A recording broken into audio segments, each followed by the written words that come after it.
mother's owned Yeah, but she was allowed 6 campers. Oh yeah. But then the council clamped down on and said because you haven't got enough amenities, you can only have 2. Yeah. And Palmer picked us up at, picked the camping gear, came up on Maloney's. Yeah. We went to Maloney's to get our gear. Palmer was there. We went up to Mrs. Crookston because she couldn't contact. She said, look, I can only take 2. Yeah. And they're already here. I had no way of contacting you. So Palmer then took us down to Moffat Beach. Oh yeah, And that's how camping area that's down where we there. started at Moffat Beach, yeah. Well, Andy McLean, who lived in he lived in Gay Terrace, but his backyard went on to Warren Terrace. They used to have campers in the backyard there too. Well, so we used to cut up through the back. There was the butcher shop there and the paper shop. The paper shop was in the adult shop is now. Yeah. And then there was a butcher shop there as well. That's right, Trails Butchers. Yeah, we used to come through, we could go through a gateway to come up through there to the main street. We only came here to live in 46 and out of the army. All right. But prior to that, I was born in Nambour actually. Oh yes. And my mother's father was the first chemist up there. He started in about 1905. All right. And she grew up there, and Dad came along in the bank and married Mum and all that sort of thing. All right, yes.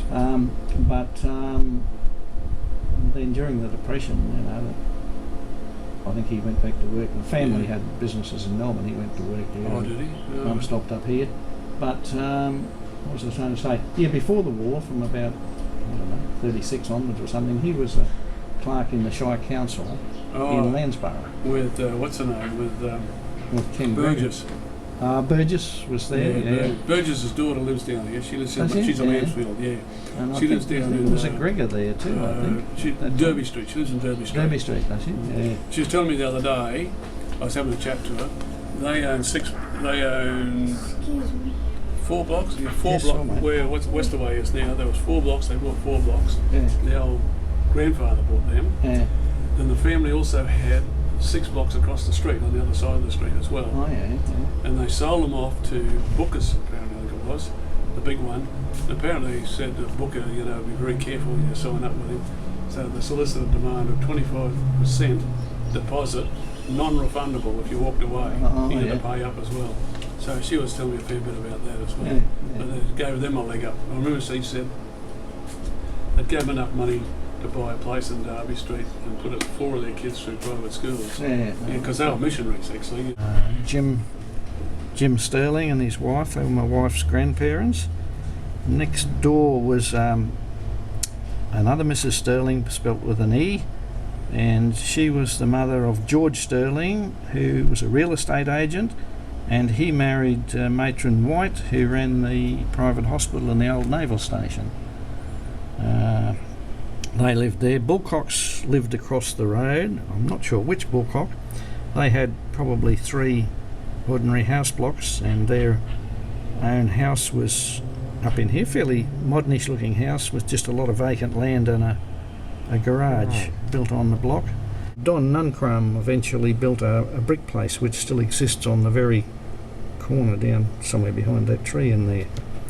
It's about to be pulled down, I think, by the look of it. That's the last house on there. The last house, yeah. George Watson, who used to be a councillor and a bus owner and garage owner, he had a vacant block of land in the gully down here off the end of Warren Terrace. There was no Warren Terrace, and it fronted onto Happy Valley. I think everybody thought he was mad because it was all swampy and sandy and goodness knows what. But he passed away and left it to his daughter. And she eventually built a very nice house down there. It's since been sold, and there's a 3-storey block of units on it. And she was Mary Watson Blake. She married Captain Blake. I think he was a pilot, shipping pilot or something like that. Yes, we had probably many commonos there. Hapgoods, I think. And one of the Teshas, I'm not sure which. And Mr. and Mrs. Orrell, Senior, and Harvey Orrell in there. And that place was the Milford McNally's baker shop, and that was the new post office in those days. Oh no, sorry. That's part of the old post office. Yeah, that was the exchange part of it, the PMG part, and that was the part where the mail was sorted there. It's doubled up there on the picture just over there. That's about it, I think. Old Mr. Owen had a house down there. Don't know what. It had a little dairy, didn't it? He had a little dairy at the back, and it's been a vacant block for a long time. Ernie Rinaldi had a house. He used to own the old building up here, which was the post office, and he shifted it down the hill, slid it down to the hill. That's probably it there, I think. And he and his wife lived there for a while. It's now gone. It's a vacant block. Who else? That was Otto's house. And of course you've got the Methodist Church there. Manny Comino did tell me one day when I was talking to him down outside IGA that his dad had owned that block in there at some stage just after the war, but I don't know details of that. You'd know about Cess Islands. Yes, drink factory down there, so yes. And the house is still, his old residence is still there. It's now got a windmill on it and called Caloundra House or something. Right.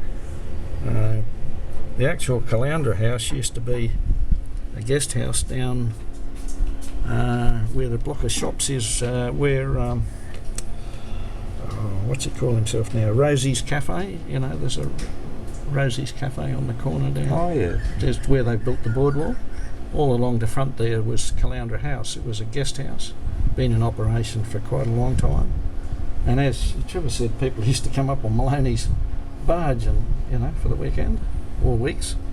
That's the old ambulance station there, and that's Lampkin's Flats. He was a real estate agent situated next door to Hensel's, and he ran a little library there in next to Hensel's. But they had those flats.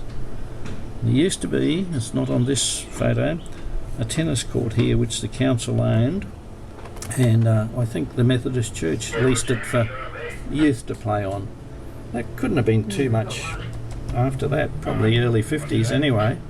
And that of course was the camping ground, which is, there's some camps and tents there now. Queen Street and whatever the street is up here, Edmund is it, or Alfred? Yes, Edmund. Yeah. Edmund. And you come up Queen Street then, and that house at the very top, yes, I can tell you that, it was built by a man called Gould. He was a pineapple farmer from down Glasshouse Mountains way. He built that, and that place you can see there was my parents' home. They shifted her father's house from Nambour and rebuilt it there. Ted Titherley owned that. He was, you'd have Titherley's history, wouldn't you? A bit of it? A bit, yes. Yeah. Ted owned that.